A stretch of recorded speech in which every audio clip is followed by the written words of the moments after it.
Like, as much as they say they spend time with each other off camera, why couldn't she just clean out her closet and give her some stuff off camera?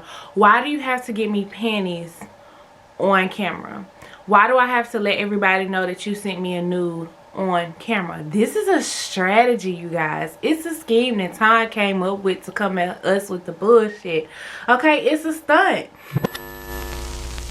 Hey you guys, welcome back to my channel, being Simone Iman. I am Simone Iman, and over here in Simone Iman's neighborhood, we do a little bit of everything, you guys. So if this is your first time, I do television show reviews, hauls, product reviews, vlogs, just whatever is going on in my life at the moment. I like to say this is my personal diary. So if those are things you're interested in, or if you're feeling my vibe, then go ahead and hit the subscribe button, thumbs up the video, all those great YouTube regular things. And today we're going to talk about Real Housewives of Atlanta season 13, episode 7, I do believe. It's called, look, I'll never know the title of the episodes, but this one is called The Upset and The Jet Set. The shade, honey. I'm coming to you live out the shower in the skincare routine. I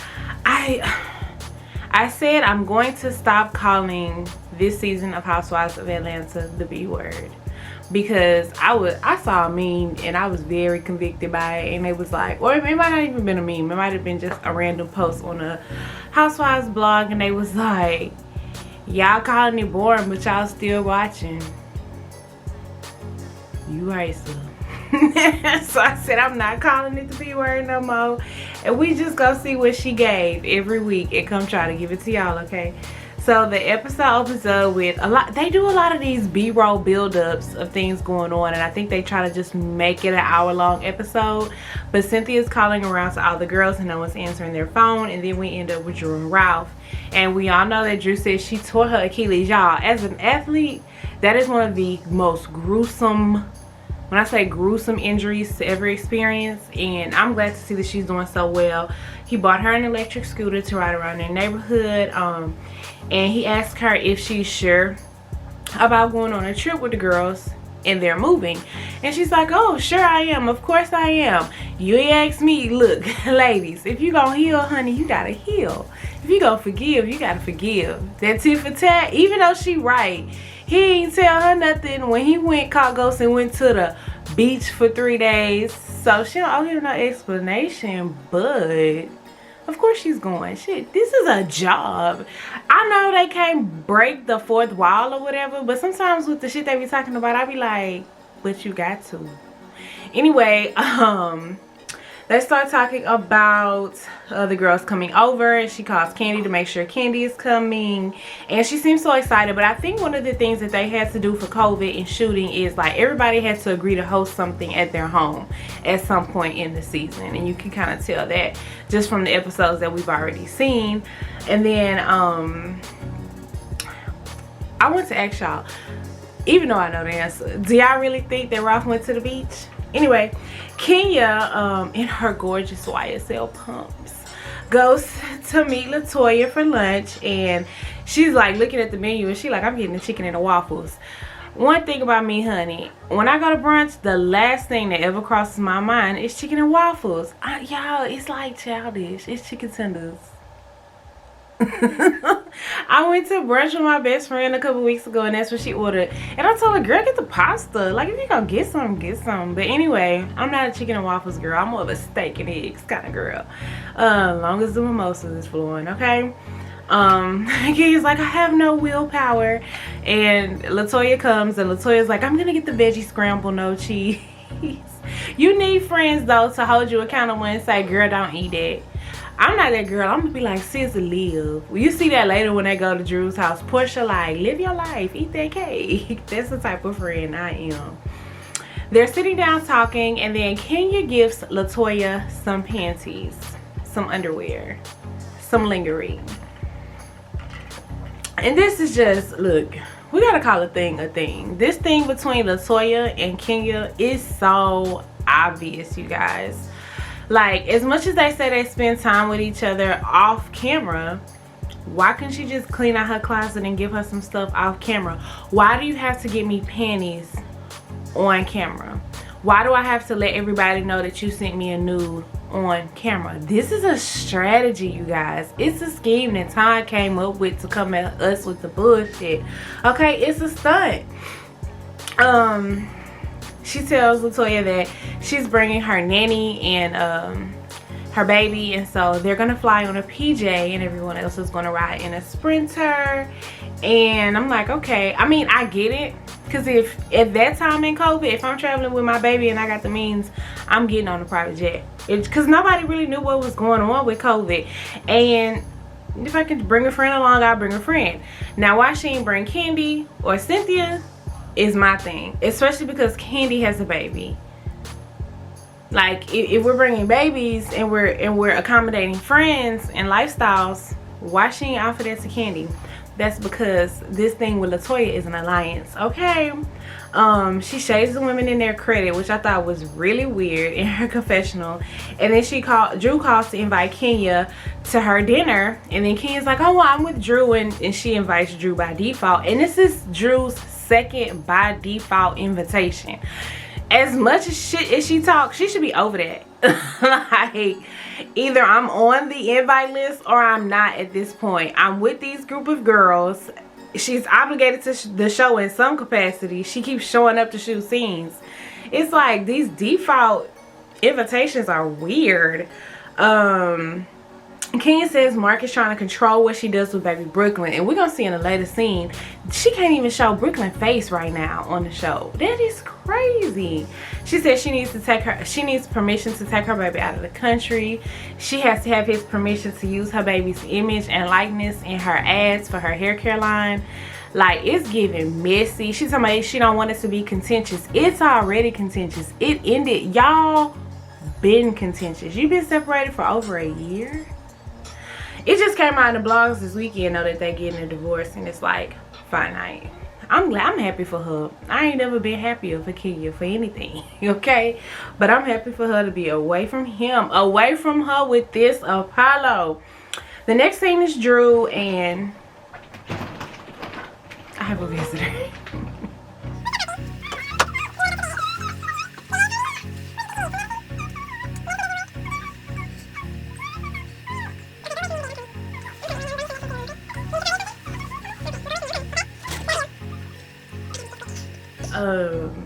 We arrive at Drew's for the dinner party, and I really love the ponytail. Look, I said in my last review that I didn't think that the wigs and shit was for Drew. I still don't. I'm a very much so less is more type girl. And then she had purple eyeshadow, y'all. I hate purple eyeshadow, but I did like the ponytail. It was very Cynthia. Like, I could see when Cynthia came and Cynthia liked it, I was like, that's very much so like Cynthia's style of hair. Ralph is decorating the table, and it's scenes like this that make Ralph seem like such a great guy, but we all know he's not the greatest guy. But in these scenes, he just like, he gives us hope for him. Come sit down, baby. Just sit down right there in the chair till I finish, okay? Okay. Cynthia arrives first with gift in tow. She's such a classy lady, such a 219 Pisces. And they got her waiting at the door, y'all. Did Cynthia ring the doorbell? Or did nobody ring the doorbell? Or was there not a doorbell? Because that was it was confusing, me and my homegirl. And then they had Candy waiting at the door, and then they had Kenya waiting at the door. It was just really weird. And then they play the footage of all the women at whatever dinner they had, and Latoya is coming for Drew's wig, and it's childish. It's so childish. Like, okay, her wig wasn't the cutest, and I was feeling, when they brought it up to Drew, I was feeling what Drew was saying. It was like, sis, this was my quarantine wig. I had to lay this shit with a rat tail comb and got to be glued, and I really don't know what I'm doing. I'm on YouTube University trying to figure this shit out. Like, Latoya, chill, sis. You gonna have your turn. And then they all take a shot, and I'm like, is Candy taking shots? And then later we found out it was a cap of water tail.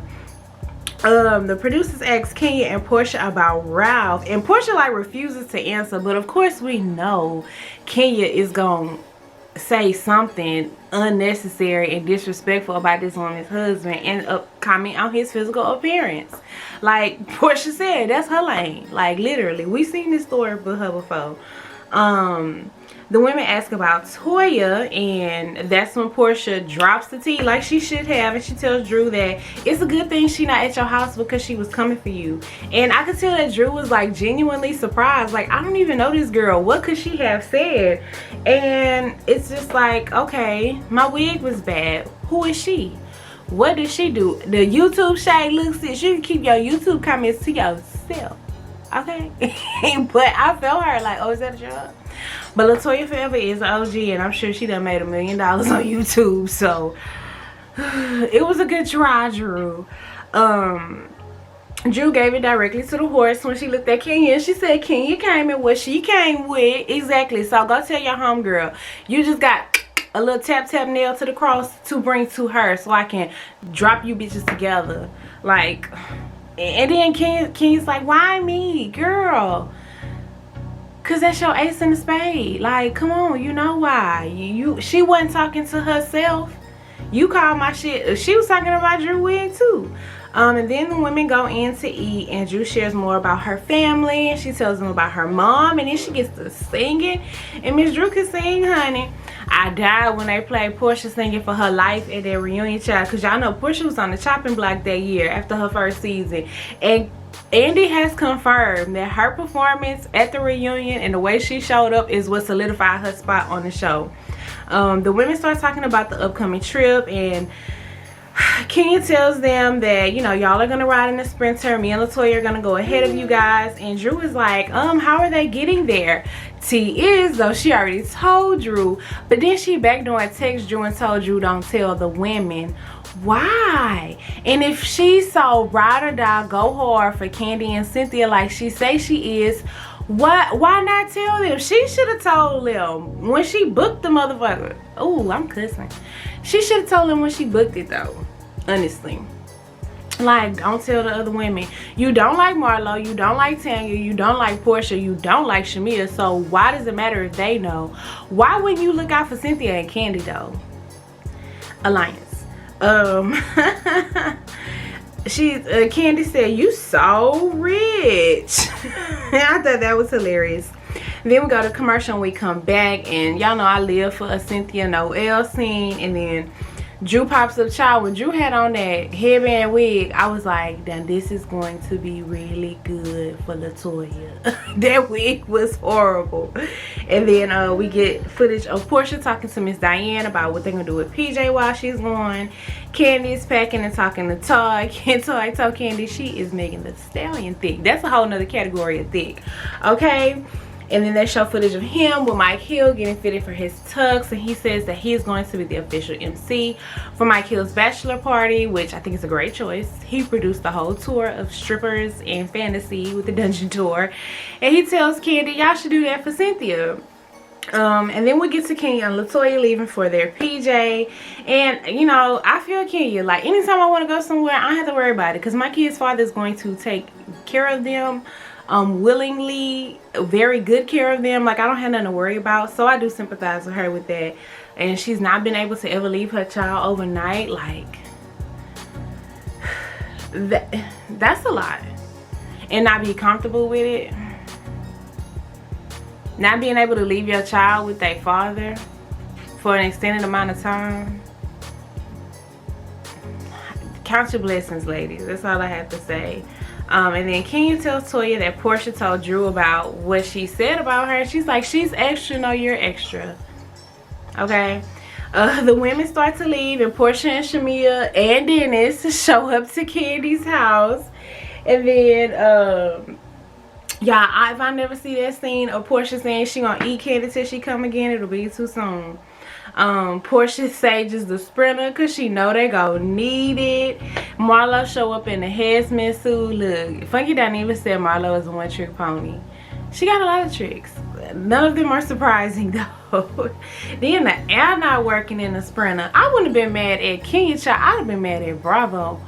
Why the air don't work in here? We'd have to pull over and get another one. I remember one time I took a Greyhound bus trip and the air didn't work, y'all. That was the worst time of my life, and I was like 10 years old. They all looked so cute. I loved all of their travel outfits. I love how Portia leaves her edges out in her braids. Bitch, I could never.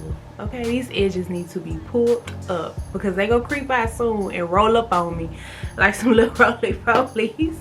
And then Candy asked Portia about Dennis, and she says, you know, we just trying to co-parent in a healthy way.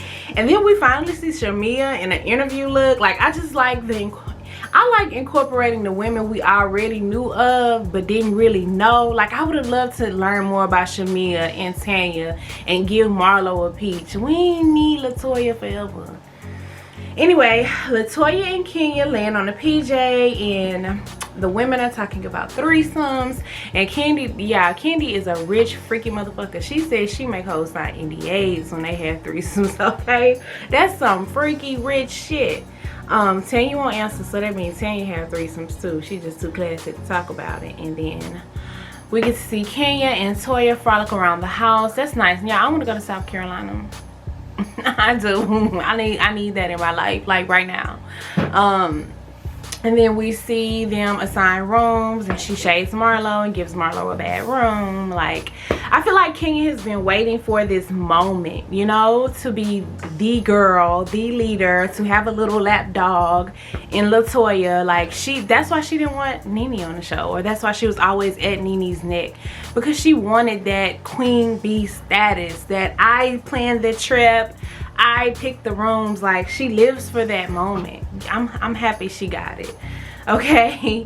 And then Drew tells the women on the bus about the private jet, and they like, what? And the Decatur came out of Portia chair. I'm mad. I'm ready to go home.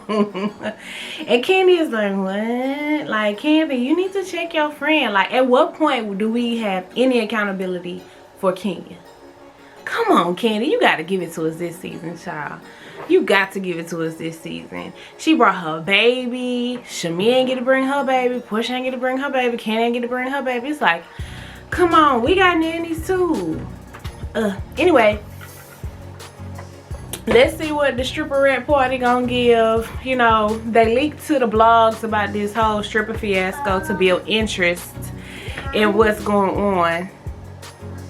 They leaked this whole stripper thing early on to keep us interested in the season, just like Real Housewives of Potomac leaked their fight, so we'll be interested in them too. So let's see what it's giving.